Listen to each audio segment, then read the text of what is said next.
it was, very enlightening to hear all of you present many opportunities that are at our footsteps, actually, to address the prevailing food challenges that our world faces. So there are opportunities. There are big challenges to solve, but one of the things to be able to link those opportunities with the challenges is financing. And so I wanted to ask each of you to reflect a little bit about what you see are the biggest challenges to really financing the food sustainability solutions. And some of you presented solutions, and Paula, you presented funding opportunities, but how do you bridge that? Because getting EIT funding isn't easy and straightforward for the most part. So yeah, tell us a little bit about some of the biggest challenges and opportunities you see specifically around funding. So in our case, I think that it's very, very important to connect with other organizations in order to build a team, a consortia, uh, and then to submit an application. So if you are new to the community, it's good to make a team or build a team with people that have already submitted an application and that can share that knowledge with you.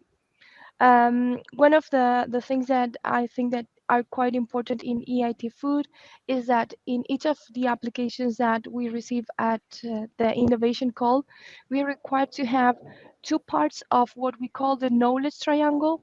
The knowledge triangle is formed by three different actors. One are universities, the other are research centers, and the third one is the industry. So it's a good mix. So you have to have two of those three, and that helps. But it requires work to apply for funding. So it's something that you need to, let's say, consider that in your costs. So you have to, yeah, we have to accept that when we are preparing an application. It's cost and it's time, right? But do you have any tips and tricks for people who might be thinking about applying? And I saw too that Christian asked about specifically, are there EIT funding opportunities for example, innovators in Africa? We don't have programs that are covering Africa at the moment. We work with countries that are part of Horizon Europe, but most of the technologies and innovation that we produce in our calls can be implemented in other countries. I mean, globally. And what about some fast tips and tricks before I take it to Afi and Marika?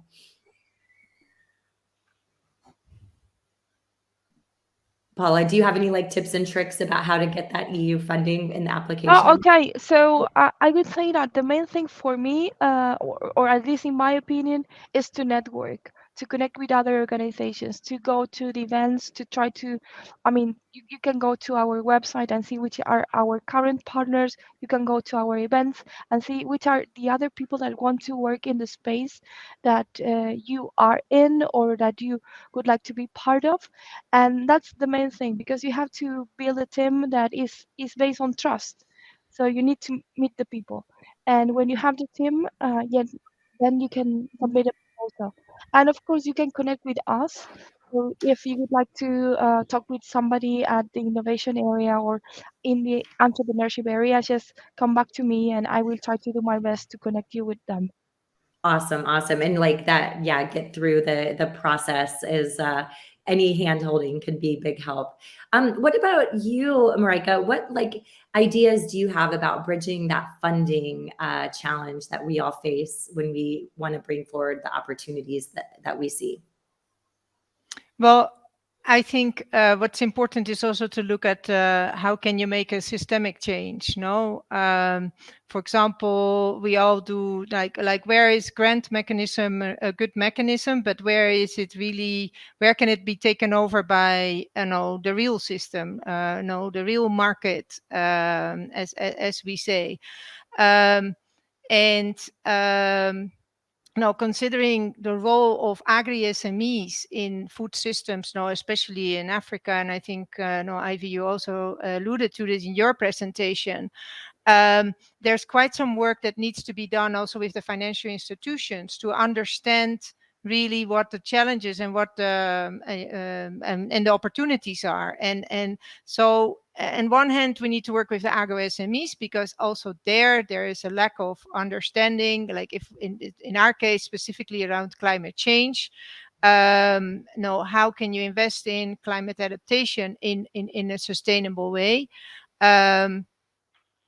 But also the financial institutions, they need to have the capacity to understand the risks, and that's, for example, what we try to do. Make people understand what are the risks that they're working through.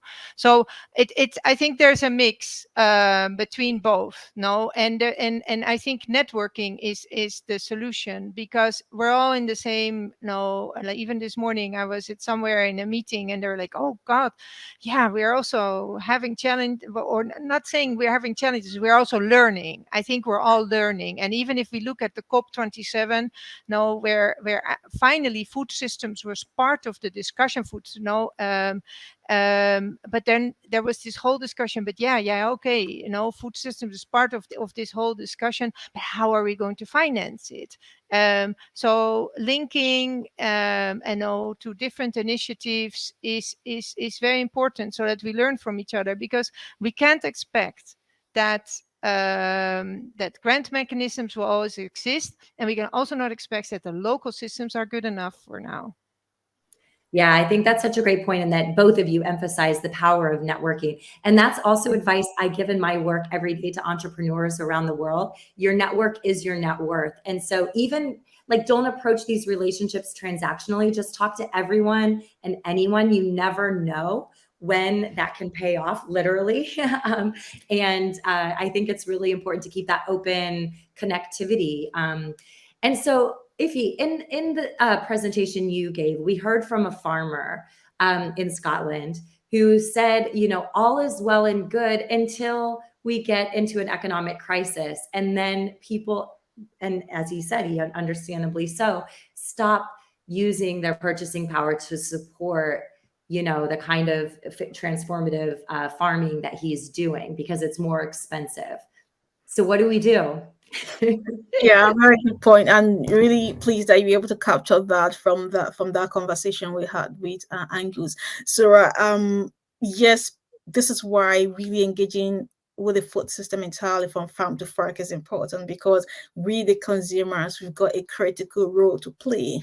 But also, I think it's really important that we understand the position where we are and how it's really vital that we make a change within the food system. And unless we get to that point where everyone is come to an acceptance that, okay, we can't continue the way we're doing things at the moment, we need to make this drastic change, and we take it as an imperative on us to make sure that we can enable that to work, whether you are a consumer, whether you are a food distributor, whether you are a food processor, whether you're a food retailer, hotels, restaurants, hospitals, schools, everyone has got a role to play. Now, if you bring it down, so if I do answer your question, yes, all of us got a role to play. With the case of the challenge that Angus did highlight, they had consumers who were really understanding the challenge and trying to make a change, but in the face of economic crisis, they had to step back. So now, how do we then, make it really possible for these consumers to continue doing what they thought is right to do? I think one of the key things is to enable more of Angus to exist. So if we have more of Angus who are doing the right thing, and we have the key food players who are supporting more of Angus to do the right thing, then there's greater tendency that the cost of this local food production is going to come down, because these local food producers will get more support and they'll face less competition in terms of having cheaper, low quality food, which is an alternative for them that they can always fall back to. So I think it's an ecosystem thing. So it's not something that can be achieved in isolation. And when these things start to happen, then the more opportunity for these local food producers to access the right finance, because then they can demonstrate that what they're doing is financially feasible, which simply means that they can get more funding. Thank you. I mean, I think that's such, an exciting point. I mean, we all have a role to play. And during these times of economic downturn, I think like austerity is, of course, like an important reaction, but not when it comes to transformation. Indeed, this is the exact time we need to be investing, our own resources and government resources in driving the change, because this has the long-term impact we're looking for. And, as we're looking at like the true cost of food, which isn't accounted for in the food prices that we see at supermarkets, it's important to see that like we might be saving money now, but the long-term consequences for our health and environment are, going to be paid at some stage. So I've been personally excited too by some of the new market mechanisms that are emerging. For example, in the US, I've seen insurance premiums decreasing by, people who are buying more locally produced, sustainably produced organic produce. I've also seen some stuff around carbon markets, which farmers themselves can be tapping into as another income stream to, support their regenerative practices. So I think these are also places we can be looking to besides just, for example, consumers having to foot the bill during hard times. So I wanted to ask you all, like I guess we have time for like about one more question before we'll go to a break. But what do you think are the most critical challenge that we must all face if we want to effectively take on the soil degradation challenge, and the fact that the food that we're producing has lower nutritional quality, as a result of the soil degradation and climate change?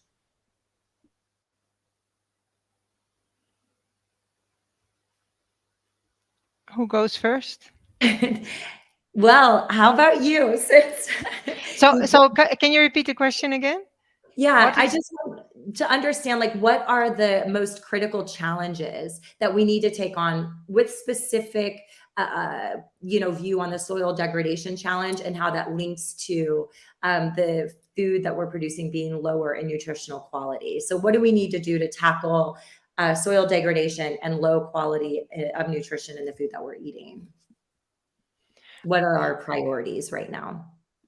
Yeah, well, I mean, I think it's a little bit different on what type of food are we talking about. Are we talking like massive food staple crop, or are we talking about more like horticulture crops and that kind of where actually, like in the high value crops, it invests.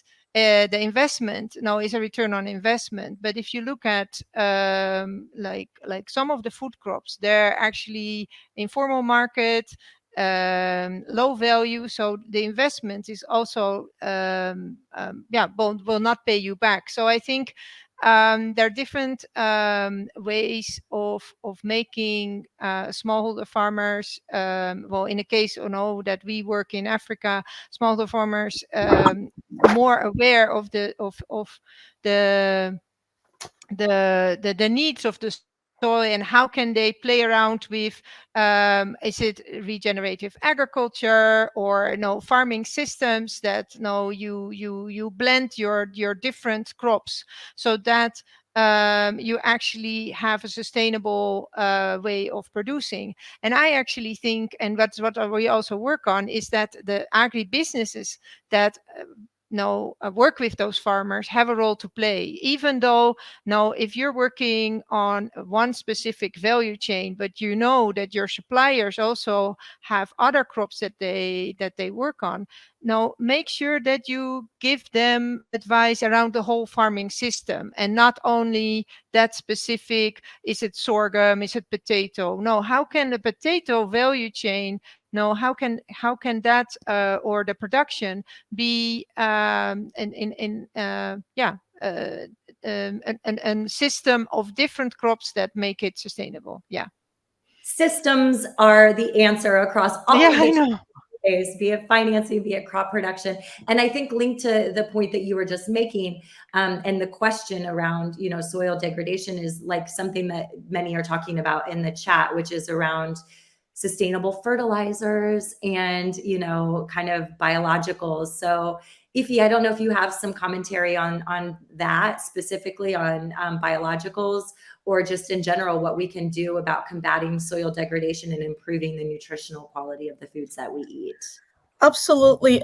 With 30% of greenhouse gas emission being attributed to the way we grow food, distribute, and consume food today, there is really a demand that we do something to improve on that. And also 1/3 of the world's soil being degraded. So how do we do that? How can we improve on that? First of all, we need to move away from, determining production or quality of production, or evaluating the value the land provides for us based on quantity of produce, but move more to quality. There are a lot of things that this will change. It is also going to change the mindset of the consumer by moving away from the cosmetic look of food, but looking at the nutritional value in food. So when you are going to shop, you're not thinking about a piece of carrot because of how it looks. You're thinking about, oh, this piece of carrot is going to give me this amount of nutrient in my body, and that's why I need to buy it. And that will remove all the issues we have about, wanky foods, which is really reducing the value of produce for the farmer. So that means the farmer can get a better value even if the food is not having the perfect shape. So there's a lot we can do around that thinking. And I think the government across the world is doing a lot at the moment. UK government is trying to retire farmers because they all understand the fact that the farmers, they have done this for years, and they believe that that's the way they have to do it. So if we need to achieve this transformation, we need to bring in new people with a new mindset who are able to take on this new way of doing things, or have farmers who are willing to make a change. So where we don't have those farmers that are willing to make a change, how do we then help them to retire nicely, pay them back for all the good work they've done already, but really bring in new people who can take on these new sustainable farming practices. So that is really something that is happening now. And I think that will go a long way to really changing the ecosystem and enabling young, especially as we deal with young graduates, engaging them in the food system, young people who are going to take on this, like Angus, and really ensure that we can have sustainable food system going forward. So I think that is also taking place in Netherlands, not just in the UK, but across the world. Government are responding and seeing the need. And it's really important at this point to bring in the UN Food System Summit. So they've got the Alliance on local resilient food supply chain, which Intelli Digest is pleased to be part of, supporting the alliance. And the alliance is focused on enabling local food production and also making sure they'll have a resilient food supply chain that is very sustainable. So I think not just the government, not just the member state, but also the UN is seeing the need that we have this kind of an alliance that drives this change. So I think there's a lot going on. And I think with all these activities going on, the work we're doing with the young graduates and engaging them with enabling in a sustainable food system, we will see the transformation taking place in the years to come. I'm loving everything that you've said. And Christian pointed out too, that there's this new mindset where we can move away from just a focus on calories to a focus on delivering nutrition and sustainability in our food system. And actually we have a lot of agency as, human beings with our creativity and intelligence to design a new food system that can deliver towards these goals. Paula, I'm going to end with the same question to you. Europe has experienced the worst drought in 500 years. I was just reading it's the highest temperatures on record that we're experiencing right now in this winter. What do we do about the soil degradation and the farming sector and the crop productivity? What can we be investing in here in Europe? I think that we can also consider what we call controlled environments in agriculture. This is a fancy way of calling sophisticated greenhouses and systems also that are not greenhouses but incorporate sensors and more technology in the production of food. This is quite developed in Iceland. That's one of the countries that is a part of our region. And this year we launched a report on controlled environments in agriculture and also some tips for new entrants. We can share that with the audience later. And it's very interesting how countries like Iceland that have so many constraints, they can use some of the assets that they have, like geothermal energy, to use that energy to have these greenhouses and or control environments in agriculture functioning. So I think that there are other options, and we have to think about not only about soil, but other environments that can also provide food for all. Love that. And I agree that there's so many options that we need to be looking at. And CEA is such an exciting space that can really optimize, kind of everything that we need. And you rightly said the energy equation is part of the challenges that need to be solved, to really unleash the potential of CEA. And hopefully we'll see more and more come from Europe in leadership there.